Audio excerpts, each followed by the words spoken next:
ایک ایسی جگہ ہے جہاں پر نہ صرف یہ کہ قانون سازی ہوتی ہے بلکہ آئین سازی بھی ہوتی ہے. پورے ملک کے منتخب نمائندے یہاں پر جاتے ہیں اور اپنے اپنے علاقوں کی نمائندگی کرتے ہیں. تو یہاں پر جس طرح سے ہم بات کر رہے ہوتے ہیں کہ آپ کی گفتار کا بھی امتحان ہوتا ہے اور باقی ساری چیزیں بھی دیکھی جاتی ہیں کہ how you carry your self. Plus یہ جس طریقے سے اریسٹ وغیرہ کا معاملہ تھا اس کے اوپر کافی آواز اٹھائی جا رہی تھی. تو اسپیکر صاحب کی جانب سے اسٹیٹمنٹ بھی آیا تھا. انہوں نے کہا کہ اگر سی سی ٹی ویز چیک کریں گے اور اگر پارلیمان کے اندر سے ایسا کچھ معاملہ ہوا, یہاں سے اریسٹ کیا گیا, پارلیمنٹ کا وقار مجروح کیا گیا, تو پھر اس میں وہ از خود ایف آئی آر کٹوائیں گے. کیونکہ اسپیکر صاحب کے اوپر بھی کافی الزام لگائے جا رہے تھے کہ جی ان کی اجازت سے مبینہ طور پر ہی گرفتاریاں ہوئی ہیں. جی ویل کم ٹو دیٹ, لیکن پہلے دیکھتے ہیں کیا کہہ رہے ہیں.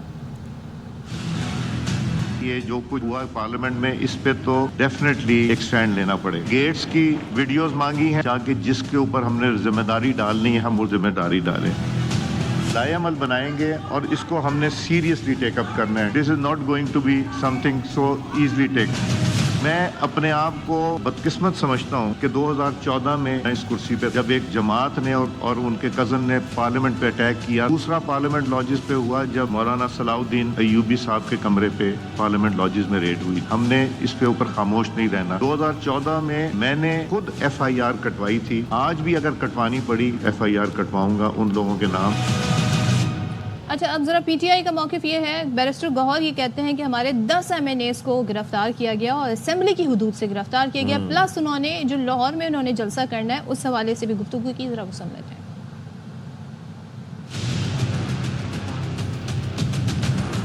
کل نقاب پوش ایوان میں داخل ہوئے اور ہمارے 10 ایم این اے صاحبان اسمبلی کی پریمیسز سے اریسٹ کیے. یہ ایوان پہ حملہ ہے.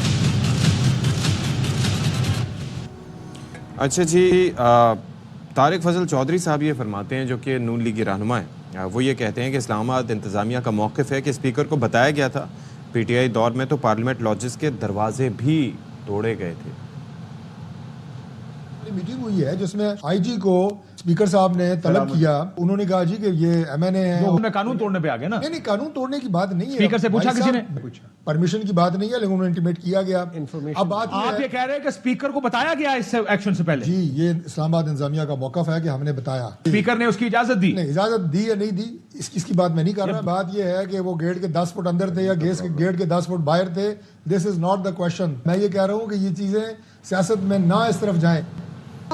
اچھا یہ تو 2 جماعتیں ہو گئی پی ٹی آئی اور نون لیگ, لیکن اس کے علاوہ جو دیگر جماعتیں یعنی کہ پیپلز پارٹی اور ایم کیو ایم وہ ہمیں نیوٹرل اس سارے معاملوں میں نظر آ رہے ہیں.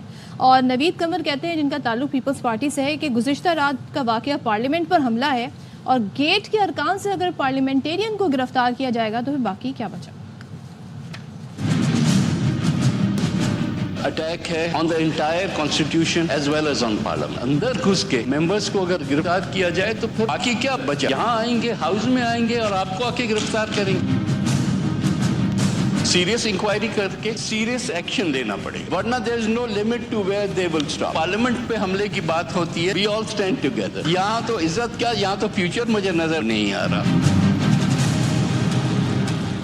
آل رائٹ جی, تو یہ آپ نے صورتحال ملاحظہ کر لی کہ کس طریقے سے. ہاں جی, مصطفیٰ کمال صاحب کا بھی اسٹیٹمنٹ اس پہ سامنے آیا ہے. And I was wondering about some thing. وہ کہتے ہیں ملک کی خاطر اتفاق رائے پیدا کریں دونوں جماعتیں. کل جو واقعہ ہوا ہے کوئی بھی اس کی تائید نہیں کر سکتا. ہم بھی اس کی مذمت کرتے ہیں اور آپ اپنا رول پلے کریں. لیکن جلسے میں وزیر اعلیٰ صاحب نے جو تقریر کی ہے, کون سی جمہوری تقریر ہے؟ کیا بات کر رہے ہیں آپ اداروں کے لیے, اداروں کے سربراہ کے لیے, پولیٹیکل پارٹیز کے دوسرے لوگوں کے لیے, خواتین کے لیے بات کر رہے ہیں. پاگل پن کا آؤٹ کم تو پاگل پن ہی ہے. پھر جس کے پاس پاور ہے اس کو ہی سمجھنا پڑے گا. آپ کے پاس پاپولیرٹی ہے, اس پاور کو لوگوں کو گالیاں دینے کے لیے استعمال کرنے کے بجائے اس کو ذرا سنبھالیں.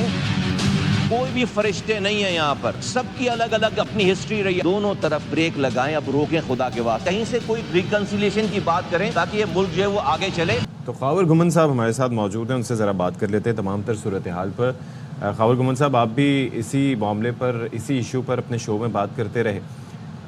یہ معاملہ جو کچھ ہو رہا ہے قانونی اور آئینی اعتبار سے, یا گرفتاری یہاں سے ہوئی یا وہاں سے ہوئی, بیان بازیاں جس طرح کی چل رہی ہیں, اور خاص طور پر میں تو اس چیز پہ بات کر رہا ہوں کہ یہ جو اخلاقی زوال پذیری اس اعتبار سے دکھائی دے رہی ہے کہ ایک اسٹیٹمنٹ سامنے آیا اور اس کے جواب میں دوسری جانب سے بھی سخت اسٹیٹمنٹ سامنے آ رہے ہیں, اور پھر للکارا جا رہا ہے کہ آؤ یہ کر کے دکھاؤ ایٹسیٹرا ایٹسیٹرا. اگر ایک چیز غلط ہے تو دوسری چیز بھی ٹھیک نہیں ہے. اس کا فل سٹاپ کون لگا سکتا ہے, کیسے لگ سکتا ہے اس سارے سچویشن پہ؟ دیکھیں سیاست کے اندر مطلب جو بھی چیزیں کچھ معاملات طے ہوتے ہیں وہ اٹ ٹیکس ٹائم. پاکستان کے اندر چونکہ بدقسمتی ہماری یہ رہی ہے کہ جمہوریت اس طرح مستحکم نہیں ہوئی جس طرح جو ایک جمہوری دنیا کے اندر ایوولوشن ہوتی ہے. لہٰذا ابھی بہت سارے ہم نے مراحل طے کرنے ہیں, کنونشنز ڈیولپ ہونی ہیں, کچھ روایات ڈیولپ ہونی ہیں, اس لیے وقت لگے گا. ظاہر ہے یہاں پہ آپ نے دیکھا کہ 3-4 مارشل لاز لگ چکے ہوئے ہیں, آئین اور قانون کو اپنی مرضی سے استعمال کیا گیا ہے. تو میرے خیال میں وہ ایک سنڈروم ہے, وہ ہمارے کچھ جو جمہوریت پسند ہے وہ بھی جب حکومت میں آتے ہیں تو اسی سنڈروم کے زیر اثر رہتے ہیں. وہ یہی سمجھتے ہیں کہ قانون اور آئین کو ہم اپنی مرضی سے استعمال کر سکتے ہیں. دیکھیں 2 چیزیں ہیں اس جو کل کا واقعہ اس کو دیکھنے کے لیے. نمبر 1, پوری دنیا کے سامنے ہم ایک مذاق بنے ہیں, کیونکہ کسی بھی جمہوری ملک کے اندر اس کی پارلیمان کو ماں کا درجہ حاصل ہوتا ہے, سپرمیسی آف دا پارلیمان. پاکستان کے اندر جو ہر ادارہ ہے, چاہے وہ سپریم کورٹ ہے, چاہے اسٹیبلشمنٹ ہے, چاہے سول بیوروکریسی ہے, مطلب گورنمنٹ ہے, وہ طاقت جو حاصل کرتی ہے وہ پارلیمان سے حاصل کرتی ہے. اسی لیے پارلیمان کی سپرمیسی کی بات کی جاتی ہے, اسی لیے جو پارلیمان کا تقدس ہے اس کی بات کی جاتی ہے, اسی لیے بات کی جاتی ہے کہ وہ جو پارلیمان کا جو ایریا ہوتا ہے, جو پریمیسز ہے, اس کے اندر جو قانون جو آئین لگتا ہے وہ جو کسٹوڈین ہے, اسپیکر ہے, اس اور جو وہاں پہ پارلیمنٹیرینز ہیں وہ اپنے آپ کو خود ریگولیٹ کرتے ہیں. باہر کا کوئی قانون ان کے اوپر نہیں لگتا. مطلب یہ کہ وہاں پہ فرض کرے ایک جو پارلیمنٹیرین نے باہر کو چوری کر دیا, خدا نخواستہ اس نے کسی کو قتل بھی کر دیا ہے, تو once he is inside the parliament تو اس کی گرفتاری بغیر اسپیکر کو بتائے, بغیر اگر کسی امپورٹنٹ ایشو کی ووٹنگ ہو رہی ہو تب بھی اگر جیل میں بھی ہوگا پارلیمنٹیرین تو اس کو اسپیکر جو ہے وہ اس دن پرٹیکولر ڈے کے لیے بلوا لیتے. اب یہ بتائیں کہ he is the custodian of the parliament اور پارلیمنٹیرینز بھی ان پر ریلائی کرتے ہیں. طارق فضل چودھری جن کا خود کا تعلق نون لیگ سے ہے, ایاز صادق خود نون لیگ سے ہیں.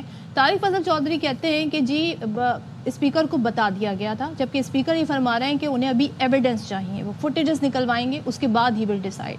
تو کون یہاں پہ کیا کہہ رہا ہے, how we are going to جج اٹ؟ میں اسی طرف آ رہا. دیکھیں ایک تو یہ چیز ہے کہ ایک واقعہ ہوا ہے, اس واقعے کے شواہد ہمارے سامنے ہیں, اور ان شواہد کو سامنے رکھتے ہوئی ایک بہت بڑا مسئلہ بنا ہوا ہے.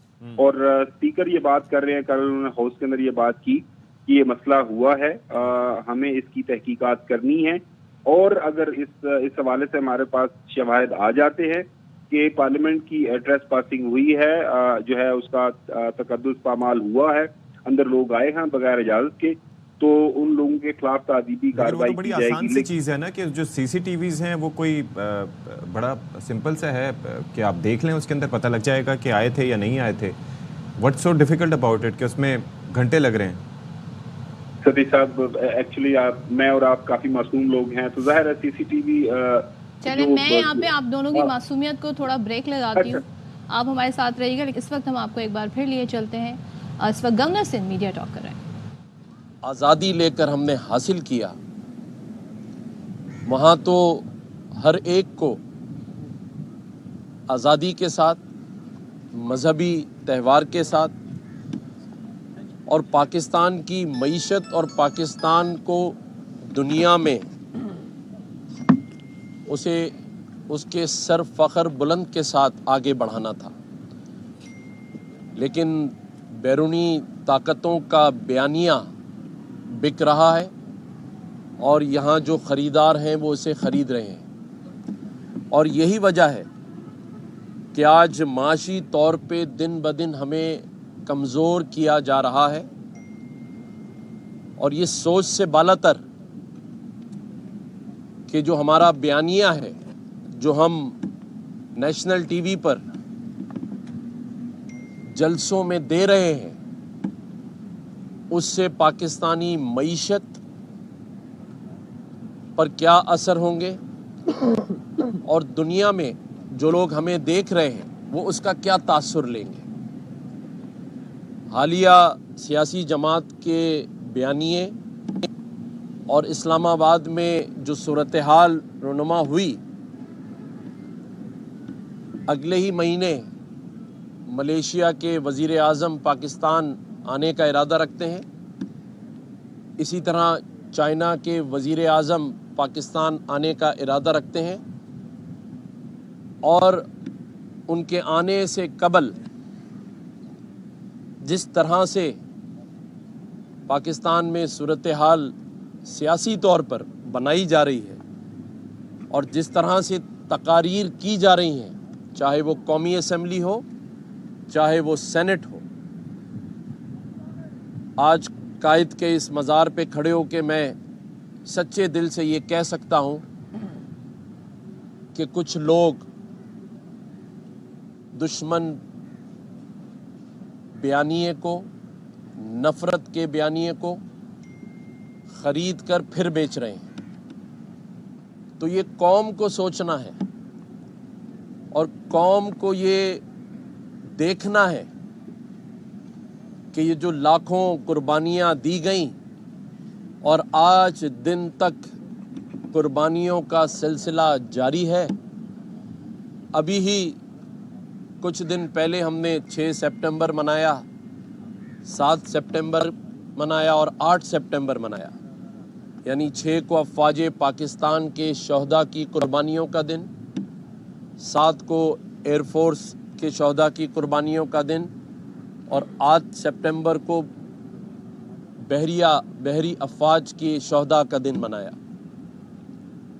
اور ان شہداء کی لازوال قربانیوں سے سبق سیکھنے کے بجائے اور عزم کرنے کے بجائے کہ ہم ایک قوم بن کر ان شہیدوں کی قربانیوں کو رائیگاں نہیں جانے دیں گے، اس ملک کی ترقی میں، اس ملک کی معیشت میں ایک دوسرے کا ساتھ دے کر اس 24 کروڑ عوام کو جو معاشی بحرانوں میں پھنسی ہوئی ہے نکالنے کے بجائے سیاسی جماعت کے نعرے اور بیانیے پر اگر آپ غور کریں تو لگتا نہیں ہے کہ یہ پاکستان میں کھڑے ہوئے ہیں، لگتا یہ ہے کہ دشمنوں کی صف میں کھڑے ہو کر پاکستان کو کمزور کرنے اور عوام کو اکسانے اور معیشت کو خراب کرنے کے علاوہ ان کے پاس کوئی بیانیہ اور کوئی ایجنڈا ہے ہی نہیں۔ لیکن ہم مایوس نہیں ہوں گے، کیونکہ جہاں دشمن نفرتوں کا بیانیہ پھیلا رہا ہے وہاں ہم 14 اگست ہو یا 6 سپٹمبر ہو، ان دنوں کو یکجہتی کے طور پر منا کر دشمن قوتوں کو یہ میسج دے رہے ہیں کہ ہم ایک قوم ہیں۔ اور آج ہم سب سمیت ہزاروں لوگوں کا قائد کے مزار پر آ کر حاضری اور فاتحہ دینا اور پورے ملک میں آج کے دن کو عقیدت سے منانا اس بات کا عندیہ اور عزم ہے کہ قائد سے ان کی لازوال محبت کوئی کم نہیں کر سکتا، اور قائد سے محبت کا مطلب ہے پاکستان کے ساتھ محبت۔ ہم لاکھ کوشش کر رہے ہیں اور آئندہ بھی کرتے رہیں گے پاکستانی معیشت کو آگے لے جانے میں، اور اپنے لوگوں کو اور ان کے ساتھ کھڑے رہ کر ان کے مستقبل کے لیے کوشاں رہیں گے، کیونکہ ہمارے شہیدوں نے اپنے لال جگر کی قربانیاں دے کر ہمارے بچوں کے مستقبل کو سنوارا ہے۔ تو ہم انشاءاللہ نہ ان قربانیوں کو رائیگاں جانے دیں گے اور نہ ہی دشمن قوتوں کے بیانیے کو پاکستان میں مضبوط ہونے دیں گے۔ اور میں سمجھتا ہوں کہ اب آہستہ آہستہ یہ قوم بھی سمجھ رہی ہے کہ کون پاکستان کی معیشت کو آگے لے جانا چاہتا ہے اور کون اندر جیل میں بیٹھ کر بھی نفرتوں کا بیانیہ بڑھا رہا ہے۔ اور انشاءاللہ ایک دن آئے گا جب پوری قوم کو اس بات کا اندازہ ہو جائے گا کہ کون صحیح ہے اور کون غلط ہے۔ میں آخر میں صرف یہی کہوں گا کہ اللہ تعالی ہم سب کو یہ توفیق دے کہ ہم قائد کے اس فرمان کے نقش قدم پر چل سکیں جس کے حصول کے لیے ہم نے یہ پاکستان حاصل کیا، اور ہم پر یہ ذمہ داری ہے کہ ہم اپنی قوم کے مسائل حل کر سکیں، اور جو وسائل اس پاکستان میں اللہ تعالیٰ نے دیے ہیں وہ اپنی قوم کے لیے بروئے کار لا سکیں۔ شکریہ۔ بسم اللہ الرحمن الرحیم۔ آج 11 ستمبر 2024 میں گورنر صاحب اور اپنی کابینہ کے ساتھ قائد اعظم محمد علی جناح کی مزار پہ ان کی 76ویں برسی کے موقع پہ انہیں خراج عقیدت پیش کرنے حاضر ہوا ہوں۔ قائد اعظم محمد علی جناح نے ہمیں یہ ہمارا پیارا ملک پاکستان دیا، اور آج کے دن ہم یہ دعا کرتے ہیں کہ جو پاکستان کے لیے قائد اعظم کا ویژن تھا اس پہ ہم عمل درآمد کر سکیں اور ہمارے ملک کو اس جگہ پہ لے جائیں جس کا خواب علامہ اقبال نے دیکھا، جس کو پائے تکمیل تک قائد اعظم نے لائے، اور اس کے بعد ہمارے لیڈران شہید ذوالفقار علی بھٹو اور شہید محترمہ بے نظیر بھٹو نے اس کو مزید طاقت دی۔ اللہ تعالی ہمیں بھی وہ طاقت عطا فرمائے کہ پاکستان کے عوام کی خدمت کر سکیں۔ آج کے دن میں یہ دعا کرتا ہوں کہ اللہ تعالیٰ قائد اعظم محمد علی جناح کو جنت فردوس میں اعلیٰ مقام دے۔ اس کے ساتھ ساتھ جو اس وقت ملک کے حالات ہیں، گورنر صاحب نے اس پہ بڑی تفصیل سے روشنی ڈالی ہے، یہ بھی دعا کرتا ہوں کہ اس ملک کی لیڈرشپ کو وہ طاقت دے کہ ان مراحل سے جو پاکستان گزر رہا ہے، چاہے وہ ہماری پولیٹیکل سچویشن ہو، چاہے ہماری اکنامک سچویشن ہو، ان سے مقابلہ کر سکے۔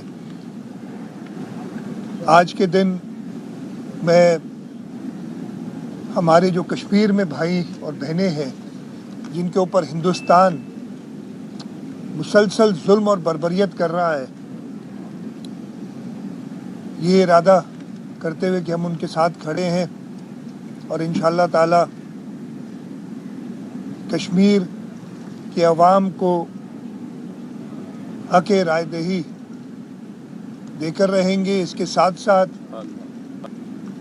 عالم اسلام میں، خاص طور پہ فلسطین میں جو اسرائیلی بربریت چل رہی ہے اس کی شدید مذمت کرتے ہوئے یہ دعا ہے کہ عالم اسلام متحد ہو، اور جہاں جہاں مسلمانوں کے ساتھ یہ ظلم ہو رہا ہے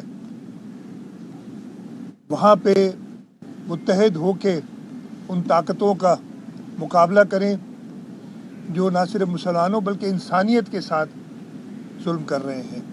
آج کے دن ہمیں ایک بار پھر عہد کرنا چاہیے کہ ہم سب متحد ہو کے اپنی ذاتی رنجشوں کو پیچھے رکھ کے ملک کے اندر جو صورتحال ہے اس کا مقابلہ کریں، اور پاکستان کو وہ عظیم مملکت بنائیں جس کا قائد اعظم کا جو ویژن تھا، اور جیسے میں نے کہا جس کے لیے شہید ذوالفقار علی بھٹو اور شہید محترمہ بے نظیر بھٹو نے اپنی جان کی قربانی دی۔ اس کے ساتھ ساتھ آج کے دن یہ بھی یاد ہے کہ ملک کے اندر جو انٹرنل صورتحال ہے اس کا مقابلہ کرنے کے لیے بھی ہم سب متحد ہوں، اور وہ ساری قوتیں جو ملک کو نقصان پہنچانا چاہتی ہیں ان کو نیست و نابود کریں۔ اچھا سی ایم صاحب، آپ کی غیر موجودگی میں سندھ اسمبلی نے 2 قراردادیں پاس کی، ایک ارسا کے حوالے سے جو سندھ کے تحفظات ہیں اس کے حوالے سے، اور دوسرا جیسے ابھی گورنر صاحب نے بتایا کہ وہ نفرت کا بیانیہ جیل سے بھی جاری ہو رہا ہے۔ ایک صوبے کے ذمہ دار وزیر اعلیٰ نے جو زبان استعمال کی عورتوں کے بارے میں، میڈیا کے بارے میں اور اداروں کے بارے میں، اس حوالے سے آپ کیا کہیں گے؟ 2 آپ نے قراردادوں کی بات کی۔ ارسا کی قرارداد میں چاہے ملک سے باہر تھا لیکن ضرور رابطے میں تھا، اور جو سندھ کے لوگوں کی اس کے بارے میں وسوسے ہیں، اور جو کہ اسمبلی کے ممبران اور حکومت سندھ جن کا ایک بار نہیں کئی بار پچھلے 15 سالوں میں، چاہے وہ آج سے 20 سال پہلے جب ہم اپوزیشن میں تھے اس وقت بھی سندھ اسمبلی نے قرارداد منظور کی تھی، پاکستان پیپلز پارٹی نے اس وقت اپوزیشن میں تھی لیکن اس وقت بھی وہ قرارداد منظور کرائی تھی کالا باغ ڈیم کے خلاف، پانی کے ایکارڈ پہ عمل درآمد کے لیے کئی بار قراردادیں منظور کی ہیں سندھ اسمبلی نے، اور اس وقت جب ایک بار دوبارہ یہ بات سامنے آئی تھی تو سندھ اسمبلی نے یہ مناسب سمجھا کہ سندھ کے لوگوں کی رائے دیکھتے ہوئے ایک قرارداد منظور کی۔ اس کے ساتھ ساتھ جو بات کی تھی ایک منتخب وزیر اعلیٰ کی جو زبان ہے اس کی اپنے پارٹی کے لوگ سوائے ایک شخص کے، میں نے سنا ہے، مجھے نہیں پتا، میڈیا سے ہی پتہ چلا ہے، لیکن اس شخص کا میں کیا ذکر کروں، وہ تو پہلے بھی جب حکومت میں تھا جو اسے 2018 میں حکومت دلائی گئی تھی، میں یہی کہوں گا، اب سب کو پتہ ہے، ادھر کراچی کے رہنے والوں کو تو خاص طور پہ پتہ ہے کہ کیا ہوا تھا اس وقت۔ اس شخص نے سنا ہے کہ کہا ہے، مجھے یقین ابھی تک اپنے کانوں پہ نہیں، لیکن پھر مجھے یاد آتا ہے کہ ہاں واقعی یہ وہی ہے جو ملک کے وہ نقصان پہنچانا چاہ رہا تھا، خاص طور پہ صوبہ سندھ کے لوگوں کے لیے۔ وہ ہمیشہ جو بھی اس وقت صوبہ سندھ کے منتخب لوگ تھے ان کے خلاف بات کرتا تھا تو بڑی واہ واہ کرتا تھا، تو مجھے کوئی پھر اس پہ کوئی حیرانی نہیں ہوئی کہ جو بات کی ہے تو اس پہ جتنی مذمت کی جائے وہ کم ہے، اور یہ تو پورے ملک نے کی ہے۔ گورنر صاحب یہ فرمائیے کہ ایک سوال آپ سے سی ایم صاحب سے بھی ایک سوال میں کرنا چاہوں گا سر۔ ابھی آپ نے نفرت کے بیانیے کی بات کی، ابھی جو اطلاعات یہ ہے کہ کچھ خلیجی ممالک سمیت دیگر جو ممالک ہیں پاکستانیوں کو ویزا کا اجرا نہیں کیا جا رہا، ویزا جاری نہیں کر رہے ہیں، اور جس کی بنیادی وجہ ظاہر ہے وہ آپ کو پتہ ہے، اور ہمیں بھی کہ جو معاملات چلیں خاص طور پر 2 ممالک کی، میں عراق اور UAE کی بات کرتا ہوں، اس حوالے سے جو ہے وہ کیا غور و خوض ہو رہا ہے اس حوالے سے کہ اس معاملے کو سالو کیا جائے، کیونکہ لوگ ویزا پروسیس کراتے ہیں ان کے پیسے ضائع ہو جاتے ہیں۔ CM صاحب آپ سے سوال یہ ہے سر کہ یہ کہا گیا تھا سندھ گورنمنٹ کی طرف سے کہ جب یہ بارشیں تھم جائے گی تو ہم اس کو پھر وہ کراچی کی سڑکوں کی سرکاری اور سارا شروع ہوگا، تو میرے خیال میں اب جو ایک خلیج بنگال میں سسٹم ہے وہ تو کمزور پڑ کے سندھ کو شاید متاثر نہ کرے، تو یہ کب تک کے سر عملی طور پر اس کا وہ نظر آئے گا منظر؟ جی آپ نے بالکل صحیح کہا، اور ایسی بہت ساری جو شکایتیں ہیں وہ پورے پاکستان سے جو بزنس مین ہیں وہ بھی کہہ رہے ہیں کہ ہمیں جو UAE کے اندر ویزا کی سہولیات تھیں وہ دن بدن کم ہو کر، اور اب جو نئی پالیسی انہوں نے بنائی ہے کہ گریجویشن یا BCom کا سرٹیفکیٹ جو لیبر ہے اس کے لیے بھی لازمی کر دیا ہے، اور میں سمجھتا ہوں کہ یہ ایک ایسا اقدام ہے جس سے پاکستان کا جو ریونیو ہر سال آتا ہے وہ بھی افیکٹ ہوگا، لیکن اس کے ساتھ ساتھ ایسے بہت سارے لوگ جو بیرون ملک روزگار سے منسلک تھے وہ کئی ماہ سے ویزا کے انتظار میں نہیں جا سکے، وطن میں موجود ہیں۔ میری پچھلے دنوں UAE ایمبیسڈر سے اسلام آباد میں ملاقات ہوئی تھی، اور میں نے ان کے سامنے یہ بات چیت رکھی تھی، اور اس کے ساتھ ساتھ جو وزیر اعظم پاکستان ہیں میاں محمد شہباز شریف صاحب، ان کو بھی میں نے خط لکھا ہے، جس خط میں ان کی توجہ اس جانب مبذول کرائی ہے کہ اس پر ضرور بات کی جائے، تاکہ یہ جو ویزاز کی بندش ہے اور صرف پاکستان کے لیے ہے، یہ ضرور کچھ ایسے واقعات ہوئے ہیں۔ میں یہاں اپنی قوم سے بھی یہ بات کہوں گا کہ جب آپ بیرون ملک جاتے ہیں، چاہے وہ تجارت کے لیے جائیں چاہے نوکریوں کے لیے جائیں، لیکن سب سے پہلے پاکستان کا جو جھنڈا ہے، پاکستان کا جو نام ہے، اس کی عزت اور بقا رکھیں۔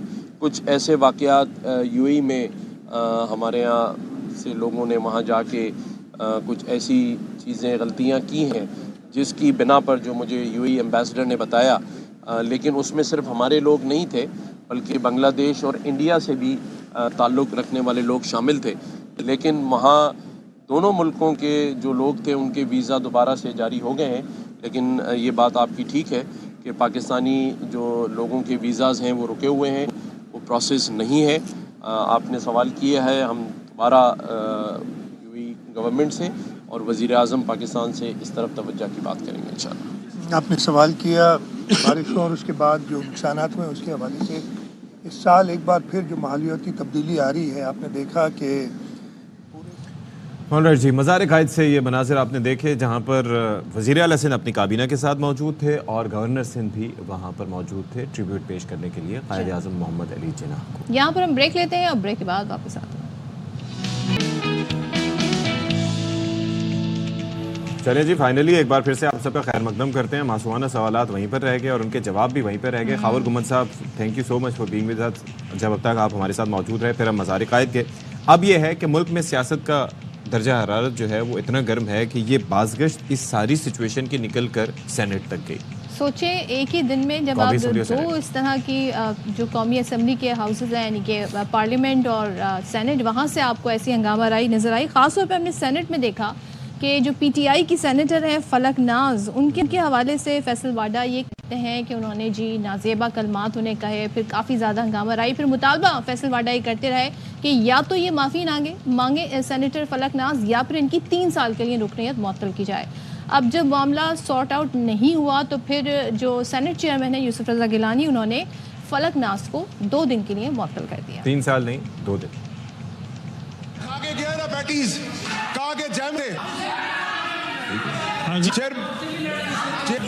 Please take your set.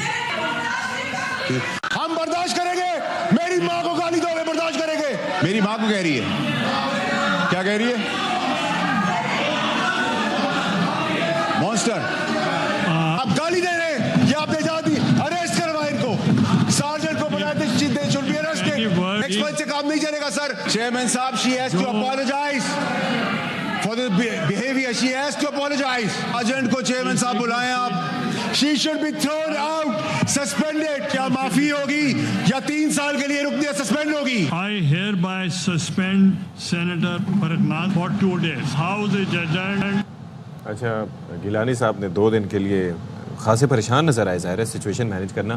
اچھا پھر اس کے بعد اسمبلی کی بات کریں تو وہاں پر خواجہ آصف صاحب اور علی محمد خان صاحب آمنے سامنے آ گئے۔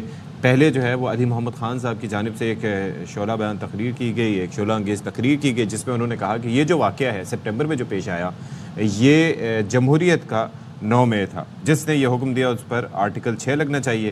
اچھا پھر خواجہ آصف صاحب کی تقریر کے دوران جب علی محمد خان نے مداخلت کی تو وزیر دفاع نے کہا کہ چیخنے سے کام نہیں چلے گا، یہ لوگ رنگ بازیاں کرتے ہیں۔